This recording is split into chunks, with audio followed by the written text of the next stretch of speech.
السلام عليكم ورحمة الله وبركاته. أهلا بكم في محل الشيخ العطارين، قناة العشاب الصغير. النهاردة هنعمل خلطة أو من تحابيش رمضان، الفول والفلافل. لا غنى عنهم طبعا في رمضان وخصوصا في السحور.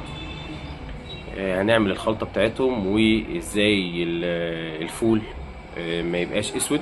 هنقول الخلطة بتاعته وإزاي أطلع الفلافل ريحتها حلوة، ولما تيجي تتحمص تتقلى في الزيت يبقى ليها ريحة وشمخة حلو. اول حاجة احنا عملنا دي البهارات بتاعت الفول. ممكن تبقى بالشكل ده، ودي البهارات بتاعت الفلافل. دي اللي هي هتتعجن مع الفول المدشوش والمصري والخضار والبصل والكلام زي كده. الناس اللي بتحط بصل ما تحطش، خلاص مفيش اي مشاكل. ودي حاجة اسمها نص جرشة، دي بتبقى موجودة وقت القلية فقط، يعني ما بتبقى علبة صغيرة كده بيبقى مجروش فيها الكمون والكزبرة والشمر. والمفروض ان انا بخلط عليهم شوية سمسم ابيض بيتخلطوا مع بعض بالشكل ده كده مع بعض، وبحط فيهم العجينة وبقلي. طيب المكونات احنا كده هتبقى موجودة معانا في الفيديو بالمعلقة وبالجرام، وبرضو نفس الموضوع بالنسبة للفلافل. تعالوا نشوف هنعمل الفول ويطلع ابيض ازاي زي بتاع المطاعم اللي هو الحلو ده، مش الاسود. اولا لازم نختار الفول يكون كويس.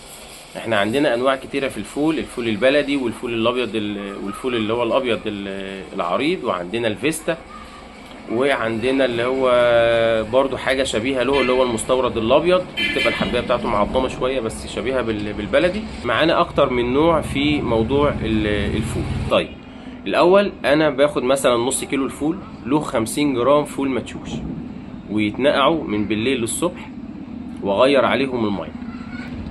القدره او الحله تكون الميه اللي محطوطه فيها تكون سخنه، ما تكونش ساقعه، علشان ما تعملش صدمه للفول وتسوده. في تريكه كده لازم نقولها علشان خاطر الفول يطلع حلو وما يسودش.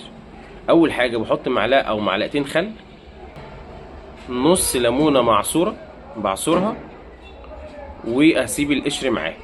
لو انا هحط طماطم، وده يستحسن يعني احط طماطمايه سليمه، بس ما احطهاش في اول التسويه علشان ما تبطئش عمليه التسويه والفول يسود معايا. لما اجي ازود ميه ما ازودش ميه ساقعه من الحنفيه، لازم ازود ميه سخنه عشان ما تعملش صدمه للفول ويسود. الفص الثوم يكون متكسر ويتحط مع الفول.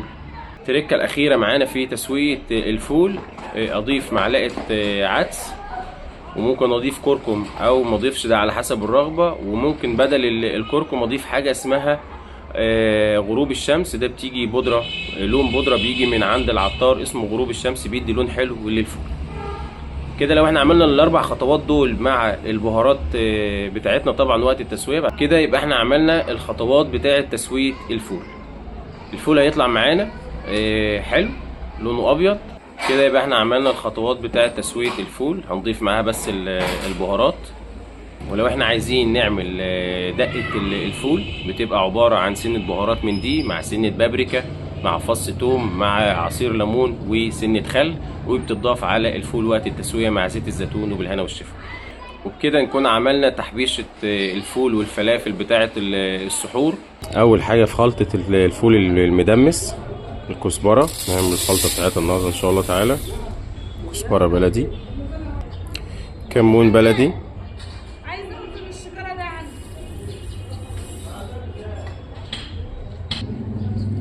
بابريكا اسباني،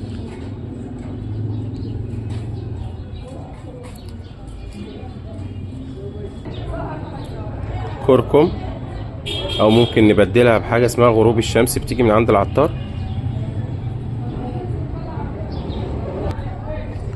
سنه شطه قرنين 3 مثلا حار زي كده، توم الشرايح طبعا لا غنى عنه في تتبيله زي دي. كده يبقى احنا عملناها كلها اهي. دي كده ان شاء الله البهارات قبل الطحن. تعال نطحنها ونشوف شكلها يبقى عامل ازاي.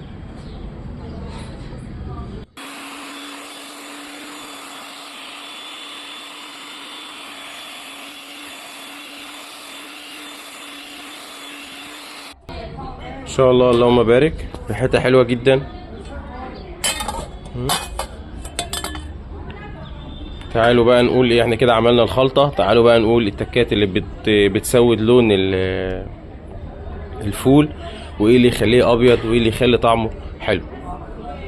خلطه الفلافل، اول حاجه الكزبره، احنا نقسمها نصين. حاجات هتتحط مع المصري والفول المدشوش، هتحط في العجان عموما يعني.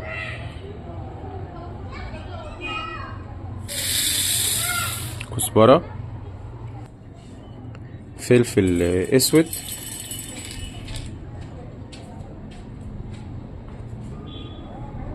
كمون،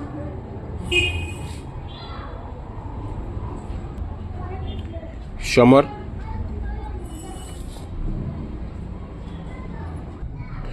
بابريكا اسباني،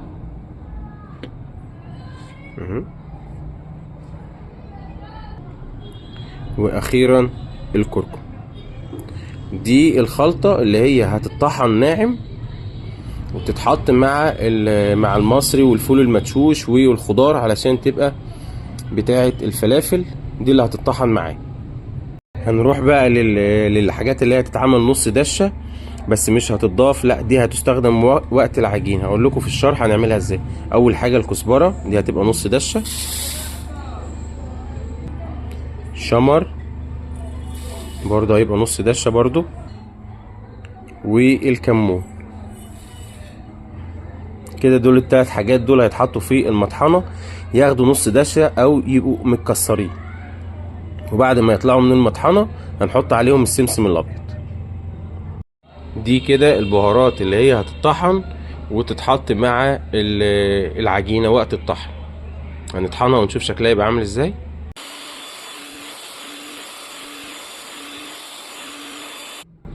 ان شاء الله اللهم بارك، ريحتها جامدة جدا.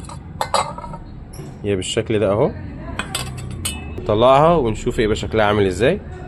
دي البهارات اللي هي هتاخد نص دشة، اللي هي عبارة عن الكمون والكزبرة والشمر. وبعد ما تاخد نص دشة نحط عليها السمسم.